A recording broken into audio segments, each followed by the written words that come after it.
Je vous propose une entrevue avec une recrue libérale, si vous me pardonnez l'expression, le député élu dans la circonscription de Marc-Aurèle Fortin à Montréal, Carlos Letao, ancien ministre des Finances du Parti libéral du Québec. Bonsoir, M. Letao. Oui, bonsoir. Félicitations d'abord. Merci, merci. C'était une courte campagne, mais très intense. Donc, voilà. Oui, courte et intense, effectivement, et une soirée qui s'est terminée bien tard. D'abord, est-ce qu'on vous a promis un ministère? Vous savez bien que dans ce genre de discussion, il n'y a jamais de promesses ni de garanties. Et en effet, moi, j'ai dit tout simplement que j'étais prêt à servir là où M. Carney et son équipe jugent qu'il serait le plus approprié. Et d'ailleurs, on m'avait appris depuis 2014, quand j'étais au gouvernement à Québec, que le premier rôle et le rôle le plus important d'un député, c'est de bien représenter ses citoyens au Parlement. Donc, c'est ce que je vais faire. Bon, mais n'empêche que, évidemment, les finances, l'économie, c'est une matière que vous maîtrisez, il va sans dire. Les prochains mois, les prochaines années même vont être assez difficiles pour le Canada en particulier. On apprenait aujourd'hui, d'ailleurs, vous avez certainement vu ça, qu'aux États-Unis, le PIB s'est contracté, a reculé de 0,3 %. Si l'économie américaine va mal, l'économie canadienne ne va pas bien se porter. Quel est le plan pour maintenir l'économie du Canada à flot?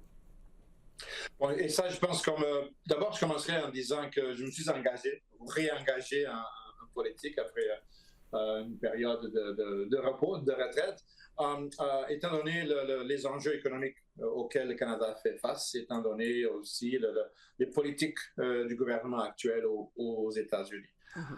Et là, on commence à voir vraiment l'effet de ces politiques désastreuses aux États-Unis, désastreuses pour les Américains, mais aussi pour nous. Mais bien sûr, si les États-Unis glissent en récession, bien évidemment, le Canada, ça va être très difficile pour nous de l'échapper à un tel événement. Alors, qu'est-ce qu'on fait? Qu'est-ce qu'on peut faire? Je pense qu'on peut et qu'on doit agir sur deux terrains, si vous voulez, en même temps. D'abord, en fournissant un soutien fiscal important. C'est quand l'économie est en difficulté, donc il y aurait une possibilité de récession ou un très fort ralentissement. C'est à ce moment-là que l'État doit intervenir et doit fournir du stimuli fiscal. Et puis deuxièmement, que ce stimuli fiscal-là soit bien ciblé et bien orienté pour nous aider, nous, collectivement au Canada, nous aider à repositionner notre économie. Étant donné les politiques désastreuses de nos voisins, il va falloir que le Canada soit plus résilient, qu'on diversifie notre économie, qu'on diversifie nos marchés. Donc, notre soutien fiscal doit être ciblé pour nous donner des dividendes à cet égard-là. Bon, mais vous le savez, M. Carney le dit à plusieurs reprises pendant la campagne, vous prévoyez, je parle des libéraux bien sûr, des baisses d'impôts. Est-ce que c'est une bonne stratégie alors qu'on a un déficit, alors que ce sera des revenus en moins pour le gouvernement? Bien sûr, une baisse d'impôts, ce sont des revenus en moins pour le gouvernement, mais ça fait partie de ce que je venais de dire, donc de fournir un soutien fiscal aux Canadiens, à l'économie canadienne, et donc cela va avoir un effet positif sur l'économie. On n'est pas en train de le quantifier. Je ne suis pas en train de dire que la baisse d'impôt va se payer d'elle-même, je ne dis pas ça, mais ça va aider dans ce processus-là. Et puis ça va aider aussi à amoindrir un peu l'effet de la hausse du coût de la vie auquel nous tous au Canada, nous avons vécu ça au cours des dernières années, étant donné la forte inflation qui maintenant est derrière nous, mais le coût de la vie, lui, demeure élevé. Donc, une baisse d'impôt va aussi faciliter un peu la vie des citoyens canadiens. Bon, est-ce qu'on comprend que vous misez donc sur le pouvoir d'achat des citoyens, des Canadiens, pour essayer de maintenir l'économie à un niveau? En partie, oui, mais aussi, donc, ce stimuli fiscal qu'on fournit, on le verra dans un premier budget.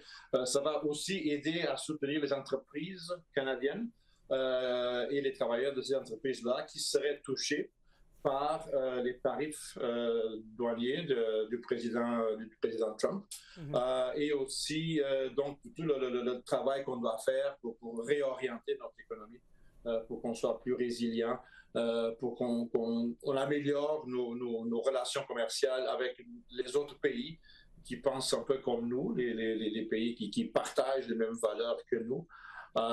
Et aussi, on va miser beaucoup aussi sur un véritable marché, une véritable union économique canadienne, ce qui n'est pas le cas maintenant. Nous avons encore plusieurs barrières au commerce et au mouvement intercanadien. Donc, il va falloir aussi travailler sur ces choses-là. Donc, tout ça ensemble devra, à terme, faciliter le passage du Canada à une économie plus résiliente et plus durable. Vous vous attendez à quoi dans le dossier de la négociation ou de la renégociation du fameux accord de libre-échange avec les Américains? Si M. Carney vous demandait un conseil maintenant, vous lui diriez quoi? Qu'est-ce qu'il faut faire? Moi, je pense qu'il faut se dépêcher et puis après, il faut y aller lentement. Ça a l'air contradictoire. Ça a l'air contradictoire, mon histoire. C'est-à-dire, on doit, je suis entièrement d'accord, qu'on commence le processus de renégociation de l'accord commercial avec les États-Unis et le Mexique, donc le commencer le plus rapidement possible. Mais par la suite, ces négociations vont être complexes et ça prendra le temps que ça prendra. Je ne pense pas que ce soit nécessairement souhaitable qu'on se précipite pour signer un peu n'importe quoi. Donc on veut vraiment, et surtout on veut vraiment comprendre où est-ce que nos voisins américains, où est-ce qu'ils veulent aller, quel est leur but ultime, parce que vous savez, M. Trump parle de beaucoup de choses en même temps. On imagine que vous avez eu des conversations avec votre chef, M. Carney, peut-être avec d'autres députés également. Quel est le moral des troupes libérales en ce moment, alors que, vous savez, les libéraux vont former un gouvernement minoritaire dans un contexte excessivement difficile? Vous vous attendez à quoi? Bon, un gouvernement minoritaire, oui. On nous manque 3 sièges. Donc, c'est quand même une minoritaire, mais on a quand même une bonne représentation au Parlement. À quoi on s'attend? Écoutez, moi, je vous dirais que, du moins ici, au Québec, et surtout dans la grande région de Montréal, nous sommes assez fiers et assez satisfaits de notre performance, de notre résultat. Nous avons vraiment très bien livré la marchandise ici. Et donc, nous avons contribué directement à ces 169 députés libéraux. Donc, le moral est assez bon parmi nos troupes.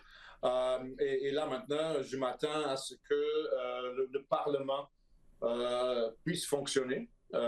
Et on a déjà entendu ici et là des partis d'opposition que je ne pense pas que ce soit dans l'intérêt de qui que ce soit d'empêcher le Parlement de fonctionner. Donc, je pense que nous avons ici une fenêtre, une occasion pour un nouveau gouvernement, pour qu'il agisse rapidement et que très rapidement, on lance les grandes lignes de notre programme, qu'on passe les pièces législatives incluant un budget assez rapidement, ce printemps, cet automne. Et puis après, on verra bien. Et après, vous verrez.